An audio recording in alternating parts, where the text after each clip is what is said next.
저희가 일기 신도시 특별법에 여기 해당되는 일산에 온 이유가 일기 신도시 특별법 때문이잖아요. 사실은 그렇죠. 그것 때문에 일산이 지금 뜨겁기도 한 거고. 근데 이거에 대해서 사실 잘 모르시는 분들도 많을 것 같아요. 음, 그래서 일기 신도시 특별법에 대해서 한번 개괄적으로나마 좀 설명을 부탁드려도 될까요? 네. 저희가 이걸 자세하게 설명드리기는 좀 어렵고, 왜냐면 이 내용이 사실 그 뭐 발표 자료에도 그렇게 자세하게 나와 있진 않아요. 저도 봤어요. 그거 되게 네. 러프하더라고요. 되게 생각보다. 러프하고 뭐 내용이 크게 나와 있진 않아서, 그럼 어떤 내용이 포함되는지를 제가 좀 정리를 해가지고 간단하게 한 3가지 정도로 얘기를 할 수는 있는데, 큰 목표는 이거예요. 일기 신도시에 해당되는 5개 도시를 빠르게 신축으로 이제 재건축으로 이제 정비를 해주겠다. 이게 워낙 오래된 도시다 보니까 사람들의 이제 신축에 대한 니즈가 있고, 요거를 재건축을 해서 좀 풀어주겠다. 대신에 일반적인 재건축이 아니라 몇 가지 공정들을 정부가 개입을 해서 빠르게 진행시켜 줌으로 인해서 조금 더 사람들의 니즈가 빠르게 채워주겠다. 이게 핵심이고요. 그러면은 이 일기 신도시 특별법에 어떤 게 골자냐, 과연 뭘 더 해서 사람들한테 혜택을 줄 거냐라고 한다면, 첫 번째로는 용적률을 최대 500%까지 상향을 시켜주는 게 있고요. 두 번째는 재건축에 방해되는 규제들을 완화해준다는 거예요. 예를 들면 뭐 안전진단이 사실 가장 큰 어떤 방해물 중에 하나였는데, 요걸 좀 완화를 해준다든지 면제를 해준다든지 하는 식으로 간다든지, 아니면 다른 어떤 규제들을 완화해주는 방향이 있겠고요. 세 번째는 이게 지금은 눈에 보이지 않으시겠지만, 재건축이나 재개발이 진행이 되면 이주 대책이 상당히 시급해요. 특히나 이렇게 비슷한 연식에 비슷한 인프라에 사는 분들이 갑자기 이제 재건축이 된다 그래서 쑥 나가면 그들의 전세 수요 어떻게 감당할 거며, 그들은 어디 살아야 되냐고. 그렇죠. 왜냐면 여기 학교가 이렇게 좋고 상권이 이렇게 좋은데, 여기 지금 학교에 다녀야 되는 아이들은 갑자기 이사를 딴 지역으로 가는 전학을 간다거나. 이거는 부모들 입장에서는 도저히 참을 수 없는 어떤 그런 상당한 타격인 거니까, 그런 이주 대책들을 지원해 준다는 게 세 번째. 이렇게 3가지 골자로 한번 요약을 해볼 수 있을 것 같아요. 저는 그 중에서 가장 이해가 안 되는 게 세 번째? 이주 대책을 지원해 준다는 건 뭐 어떤 부분도 포함이 되냐면, 이게 성남의 구도심들에서 해당이 지금도 진행이 되고 있는 얘기인데, 성남은 구도심을 재정비를 할 때, 재건축 재개발을 할 때 한꺼번에 풀어주지 않아요. 그러니까 한꺼번에 모든 이때 사업지들이 진행이 되게끔 해주지 않는다는 의미예요. 그래서 순차적으로 순서로 정해서 공표를 했어요. 수요 자체를 좀 나눠서 이렇게 네. 이주 수요를 나눠서 이주 수요가 하겠다. 나눠서 퍼질 수 있도록 시에서 나서가지고 조정을 하는 거죠. 그래서 뭐 A 사이트 먼저 진행을 하게끔 하고, 거기가 이제 다 진정이 되면 B 사이트 진행, C 사이트 진행, 이게 순차적으로 하기 때문에 어느 정도의 개입을 할 수 있는 여지, 그러니까 사람들이 너무나도 패닉에 빠질 수 있어서 갑자기 전세가가 확 올라오거나 확 떨어지는 그런 것들을 이제 그 어느 정도 할 수 있는 현실적인 거죠. 해결책이 그쵸? 되겠네요. 이거 말고는 사실 그렇게 현실적이진 않아요. 뭐 정부가 내세운 뭐 이주 대책 안들이 뭐 그런 것들도 있어요. 무슨 뭐 갑자기 임대주택을 마련해가지고 그쪽으로 이동할 수 있게끔 해준다든지, 아니면 이주비를 뭐 많이 지원해준다든지. 근데 이거는 실질적으로 이런 약속들을 뭐 공약이 나왔던 적이 있었지만, 실제적으로 과연 이게 이루어진 적이 있었느냐 하면 딱히 그렇진 않거든요. 그 아까 제일 이상했던 게 3번이었는데 또 네. 다르게 또 이상한 게 네. 용적률 500%. 이게 현실성이 있느냐. 그러니까 200%인데도 가보면 이것도 사실은 이제 마지노선 아닌가? 이런 느낌이 드는데 500%로 이제 하면은 이거는 너무 사람이 닭장 같지 않을까? 이런 부분에서 걱정되는 게 있죠. 그러니까 용적률 500%면 과연 어떻게 될 거냐, 그렇죠. 실질적으로 가능한 거냐, 네. 이런 것들 일리 있는 어떤 그런 질문인 것 같아요. 예를 들어서 저희가 200% 후반대, 300% 초반대 아파트 단지들도 몇 개 봤었잖아요, 지금까지. 근데 보면은 상당히 빽빽하죠. 와, 이거는 괜찮나? 이런 생각이 드는, 괜찮나? 진짜 괜찮을까? 그런 생각이 많이 드는 단지들인데, 과연 지금의 이제 일산 신도시의 평균이 약간 180% 정도거든요. 이런 아파트들이 500%가 되면 여기가 과연 사람이 살 수 있는 곳인가? 진짜 리얼 휴먼 닭장인가? 이런 생각이 들 수도 있는데, 일단 뭐 기본적인 얘기부터 한다면, 모든 단지를 500%로 만들어준다는 건 아니에요. 역에서 가장 가까운 단지들을 종상향을 시켜주면서 최대 500%까지 만들어주겠다라는 거고, 역에서 좀 거리가 있거나 살짝 이면도로에 있는 단지들, 이런 단지들은 최대 300%, 거기서도 또 순차가 차등이 있네요. 그렇죠. 모든 단지를 500%를 해줄 수는 없죠. 그래서 정부에서 얘기를 한 것도 물론 이것도 확정은 아니에요. 레프하게 얘기한 거지만 여기서 가까운 단지들을 종상향으로 500%, 다른 단지들을 최대 300% 이렇게 해서 300%에서 500% 사이의 단지들을 만들어 주겠다라는 건데, 근데 이것도 생각을 좀 해보면 어쨌든 아까 말했던 일산 신도시의 평균 용적률이 180% 정도라고 했잖아요. 근데 이거를 최소 300에서 500을 만들어 버린다면 쉽게 생각을 해도 가구 수가 어마어마하게 버린단 말이죠. 예를 들어서 뭐 500세대에 사는 사람들이 1000세대, 1500세대 들어올 수 있다는 말이니까 과연 이게 도시의 인프라적인 부분에서 견뎌낼 수 있을 만할까? 저희가 차 타고도 아까 돌아다녔지만 차랑 사람이 상당히 많아요. 여기가 그렇죠. 워낙 살기 좋은 곳이고 인프라가 잘 돼 있으니까 당연히 차도 많고 사람도 많고 그러겠죠. 여기가 신축이 돼서 만약에 500% 단지들이 몇 개 생겼다고 해보세요. 저는 그 아까 말한 그런 일산만의 장점이 또 깨질 수 있다는 생각이 들긴 하네요, 확실히. 그쵸. 저희가 뭐 평촌을 특히 가보면, 평촌이나 중동을 가보면 와 빽빽해요. 여기가. 특히 평촌 같은 곳은 용적률이 상당히 높기 때문에 특히나 거기 상가들이랑 같이 연계해서 보다 보면 야 여기는 상권은 좋고 인프라는 좋지만 쾌적한 걸 좋아하는 사람들은 좀 선호하지 않을 수도 있겠다. 그쵸. 라는 생각이 드는 곳이 사실 평촌이란 말이죠. 근데 그 평촌, 현재 평촌보다도 더 과밀하게 될 수 있어요. 300%, 500%까지 늘린다 그러면. 그래가지고 기본적으로는 일단 용적률을 높여버리면 저희가 뭐 인프라의 어떤 핵심이라고 할 수 있는 학교, 병원, 아니면 은행, 관공서, 뭐 도로 상황들, 뭐 기본적인 상하수도라든지 이런 것들이 전부 다 문제가 될 수 있어요. 갑자기 학교는 그대로인데 저기 건물들은 집들은 다 300% 500% 늘려서 지었는데 학교를 여러 개 더 만들 수가 있나요? 빈 용지가 없는데 네, 상하수도를 갑자기 확 늘릴 수가 있나요? 가능은 하겠지만 시간이 상당히 오래 걸리고 비용이 상당히 많이 들겠죠. 그런 문제들이 생길 수 있기 때문에 사실상 이거는 선심성 공약 중에 하나가 아닐까. 그러면 현실성에서는 조금 떨어진다? 많이 떨어진다. 많이 떨어진다. 저희가 뭐 정말 상당히 완전히 스카이스크래퍼라고 불리는 고층 건물들 보면 용적률이 뭐 600%, 700% 나오는 경우가 있어요. 근데 그런 것만 봐도 너무 아찔한데 한 500%짜리가 몇 개만 들어온다고 해도 도시가 상당히 답답해 보일 수 있다는 거죠. 그러면은 공약을 지금은 러프하게 냈으니까 추후에 수정이 그런 쪽에서는 가해지면 현실성이 있을 수 있다. 100% 수정이 있을 거라고 보고. 그러면은 공약은 어쨌든 현실성은 있다. 근데 수정은 가해질 거다. 라고 보면 되겠네요. 공약이 뭐 불가능하지는 않지만 500% 만들 수는 있겠죠. 근데 그렇게 만들지는 않겠죠. 그건 당연하죠. 이제 당연히 일산 신도시든 어디든 일기 신도시든 전부 다 재건축을 진행을 하겠죠. 결국에 시간이 지남에 따라 진행을 할 텐데 300% 500%를 현실적으로 모두가 가능하다고 보진 않을 거예요. 분별력이 있는 사람이라면.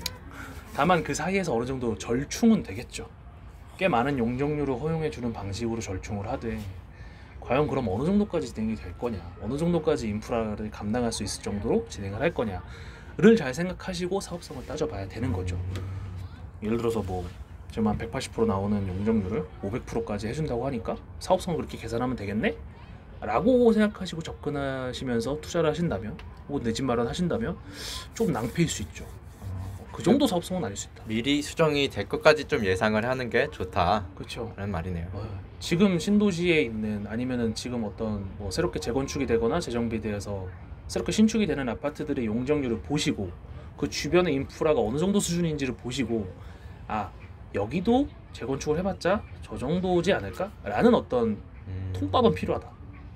너무 당연하니까 이런 문제는. 확실히 일기신도시 특별법이 쉽지가 않네요. 쉽지 않아요. 이게 뭐 좋은 법이지만 현실적으로 만약에 될 거다라고 생각을 하고 따져봤을 때는 조금 실제로 그렇게 될 수 있을지에 대해서는 좀 더 논의가 필요하다. 갈 길이 멀다. 갈 길은 멀죠.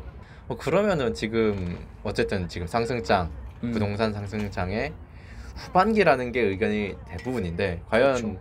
일기신도시 특별법에 이런 부동산적인 좀 열기가 있을 때, 열기가 식기 전에 이걸 제대로 이어갈 수 있을까? 이 부분이 되게 중요하겠어요. 가능할까요? 저는 조금 부정적으로 봐요. 물론 그 실적이 필요하잖아요.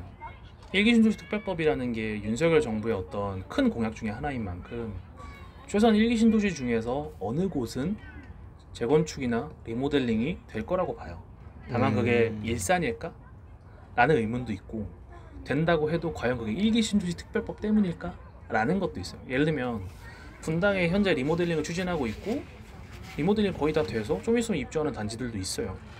그런 곳을 이제 1기 신도시 특별법의 어떤 실적으로 내세울 수도 있단 말이죠. 수혜를 받지 못했지만은 네. 카운팅이 되는. 하지만 그 시기에 됐으니까 이걸 이제 실적으로 내세울 수도 있어요. 사실 전 정부가 가장 많이 했던 게 그런 건데 뭐 그런 입장에서 봤을 때는 사실상 뭐 부동산이라는 게 장기적으로 봐야 되기 때문에, 특히나 재건축 재개발은 10년 20년 봐야 되는 사업이기 때문에 지금 들어와서 빠르게 추진해주겠다고 약속을 한다고 해도 과연 이게 행정적으로 요번 5년 이번 정부의 임기인 5년 안에 될지는 조금 의문이 있죠.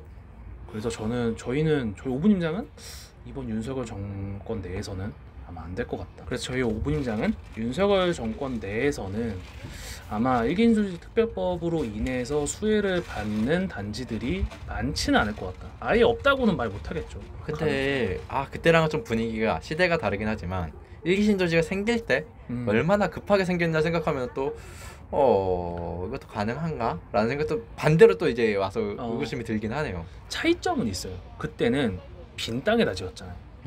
예를 들어서 1000세대를 짓는다 그러면 빈 땅에다가 순증으로 0에서 1000을 만들었다고 하면 지금은 이미 사람들이 살고 있잖아요. 이들을 어떻게 내보내고 새롭게 신축을 만들 건지에 대한 얘기도 필요한 거죠. 그리고 인프라가 없는 데서 이미 인프라를 깔면서 이미 시작을 했잖아요. 그때는. 지금은 인프라가 이미 깔려져 있는 상태에서 과연 신축을 집어넣게 되면 여기에 대한 어떤 뭐 역반응이라든지 순반응이라든지 이런 것들이 어떤 게 일어나는지에 대한 면밀한 분석도 필요하고, 그래서 부동산이 쉽지 않죠. 이게 저희 게임이 아니고 실제로 사람들이 살고 있잖아요. 그렇죠. 막 밀어내고 막 이렇게 지을 수 있는 게 아니니까 그때는 아예 맨 땅이었으니까 가능했다. 맞아요. 그리고 이렇게 대표적인 공약일수록 저희가 지난 대선 결과가 상당히 치열했잖아요. 누가 될지 몰랐단 말이에요. 끝까지도. 근데 윤석열 정권이 이제 들어서게 되고 그렇다는 건 윤석열 정부가 내세웠던 공약이 생각보다 강하게 추진되긴 어렵다는 거예요. 지지자들이 반반이기 때문에. 그러니까 이렇게 생각하면 쉬워요. 50%의 사람은 재건축 재개발을 지지하지만 나머지 50%의 사람은 재건축 재개발을 지지하지 않는다라고 볼 수도 있어요. 과연 그들이 재건축 재개발을 하겠다고 했을 때 쿨하게 빨리 하세요, 해야지 공약이니까 이렇게 나서줄 거냐, 그것도 모르죠. 실제로 해보기 전엔 모르는 거고, 뭐 지금이 부동산 상승장이라고 말씀하셨는데 실제로 하락장이 찾아오거나 침체장이 오면은 재개발 재건축이 가장 먼저 꺾여요. 왜냐면 아직 신축이 안 됐잖아요. 신규 공급 물량이니까, 예상 물량이니까 그거는 안 지어졌으니까 중간에 딱 멈출 수 있으니까 끝날 수가 있다. 그런 그럴 수 얘기죠. 있죠. 예를 들어서 뭐 어쨌든 일산 신도시의 가격이 지금 많이 과열되고 있다라고 생각을 해보면 실제로 그렇진 않아요. 실제로 그 정도 과열은 아니지만 어쨌든 다른 곳보단 분위기가 좋잖아요. 근데 이 과열되는 느낌, 어떤 올라가는 느낌은 분명히 1기 신도시 특별법의 영향을 많이 받은 거란 말이죠. 근데 부동산 상승장이 끝나고 하락장이 오면서 분위기가 꺾이면 과연 이게 부동산이 돈이 되나? 부동산으로 돈 버는 건 끝나지 않았나? 그러면 이제 재건축도 시들시들해지면서 과열됐던 분위기가 꺼지는 건 정말 순식간이죠. 다만 이제 과열되지 않았던 곳들은 어쨌든 실거주 가치가 계속 인플레이션을 받으면서 올라오고 있기 때문에 그곳들은 가격을 방어할 거고. 더욱더 들으면 들을수록 갈 길이 더더 멀다. 이렇게 생각이 드네요. 그러면은 최종적으로는 이런 궁금증이 생길 것 같아요, 다들. 일산에서 그러면은 재개발, 재건축 이런 것 때문에 네. 구매를 해도 될까? 그러니까 1기 신도시 특별법이든 뭐든 재건축 재개발을 한다고 하고 재정비 사업에 대한 이슈가 있는 이런 1기 신도시의 상황에서 저는 살짝 이번 정부 내에서 쉽지 않다라고는, 어떻게 보면 살짝 부정적인 의견을 말씀드렸으니까 투자나 내 집 마련 해도 될까라는 걱정이 있다는 거죠. 그렇죠. 왜냐면은 부정적이지만 어쨌든 그것 때문에 펌핑이 더 돼서 이 정도 있을 수 있지만 그거 아니어도 뭔가 실거주 가치 워낙 좋은 곳이죠. 네, 실거주 가치가 좋으니까 그런 면에서도 최소 방어되지 않을까? 방금 PD님이 말씀하신 지점에 힌트가 있을 것 같아요. 그러니까 저도 어떻게 보냐면 뭐 제가 지금 살짝 부정적인 것처럼 뉘앙스로 얘기를 했지만 부정적으로 보진 않아요. 여기가 그렇게 안 좋은 곳이냐? 아니에요. 대한민국의 일산 신도시만큼 살기 좋은 곳이 어디 있어요. 그렇기 때문에 일단 기본적으로는 괜찮다고 봐요. 다만 어떤 뭐랄까요? 저희가 뭐 단기 투자라 그러죠. 부동산에서는 흔히 한 2년 정도, 3년 정도의 텀을 보고 투자하는 걸 단기 투자라고 하는데 그런 입장에서 접근하면 조금 쉽지 않다. 네, 왜냐면은 앞으로 향후 2, 3년간이 가장 물릴 수도 있을 것 같다. 특히 일기 신도시라면. 만약에 않네요. 그럼요. 만약에 뭐 진짜 와 이게 일기 신도시가 특별법을 추진해가지고 빠르게 재건축해준다고? 그럼 지금 사가지고 정권 말기쯤에 팔면 되지 않을까? 라는 생각을 하신 분이 분명히 있을 거예요. 없지 않을 거예요. 그런 분들이 지금 일산에 관심을 보이는 걸 수도 있고, 왜냐면 상대적으로 분당이나 평촌보다 가격이 좀 저렴하니까. 그런 분들에게 제가 아까 말씀드린 지점에 대해서 다시 한번 짚어드리고 싶은 거죠. 빠르게 되지 않을 거다. 그렇게 빠르지 않다. 재건축 재개발은 절대 빠르지 않다.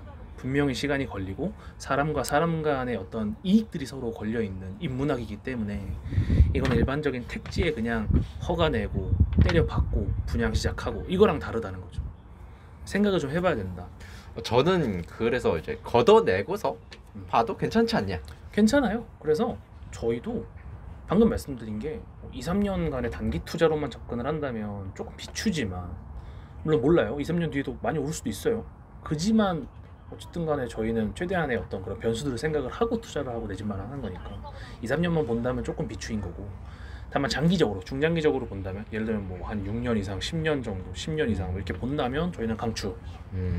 왜냐면 결국에 이번 정부 내에서 안 된다 그래도 다음 정부나 다다음 정부 내에서는 분명히 추진이 될 거예요. 여기는 원래 이슈가 있었어요. 이제 슬슬 일기 신도시도 건드려줘야 되지 않냐 라는 게 사실 문재인 정부의 말기 한 2020년, 21년부터 얘기가 있었단 말이죠. 여기는 비슷한 연식의 아파트들이 일기 신도시는 다 몰려있기 때문에 빨리빨리 처리를 안 해주면 진짜 폭탄이 터져요. 그러니까 지금 당장 이번 임기는 아니더라도 이번 임기 내에서 털을 마련해 놓으면 다음 정권이나 다다음 정권에선 분명히 순차적으로 진행이 될 거다. 그렇기 때문에 2, 3년을 보고 접근하는 것보다는 중장기적으로 내가 여기서 실제로 살 건데, 아니면 나는 10년을 보고 있는데 투자를 하거나 내 집마를 하는 거면 너무 좋다. 아니, 너무 좋죠. 여기 킨텍스 지금 얼마예요? 15억도 넘고 그랬잖아요. 이 후곡마을에 있는 저희가 소개해드린 뭐 우성 아파트나 이런 단지들이 신축이 된다면 15억이 안 갈까요? 간단 말이에요.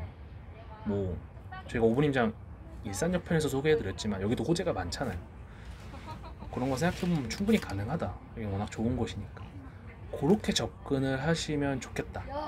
너무 이게 단편적으로 그래서 지금 일산 신도시 투자해야 돼요? 안 해야 돼요? 요것만 묻기보다는 시기적으로 예상을 좀 해보자. 과연 큰 그림은 어떻게 흘러갈 건지, 부동산이라는 게 그 안에서도 윤석열 정부 내에서는 또 어떻게 움직일 건지 이런 걸 좀 분석을 해보셔야지. 그러면 오늘 임장 후 장 로그 마지막은 이렇게 하고요. 네. 마지막으로 대표님이 하실 말씀 있을까요? 사실 조금 걱정되는 부분이 있어요. 저희 시청자 여러분들께 아니면은 저희 구독자 여러분들께 드리고 싶은 말씀은 있어요. 뭐냐면 지금 재건축이 상당히 뜨거워요.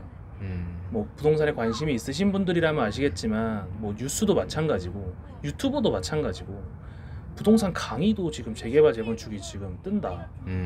서울의 어디 구석이라도 초기 재개발, 아니면 인천의 초기 재개발, 뭐 경기의 초기 재개발, 아니면 초기 재건축. 재개발은 위험하니까 재건축을 해야 된다. 뭐 이런 얘기도 많고. 그러니까 무슨 소리냐면 원래 상승장 후반부에는 재개발 재건축이 원래 많이 얘기가 돌아요.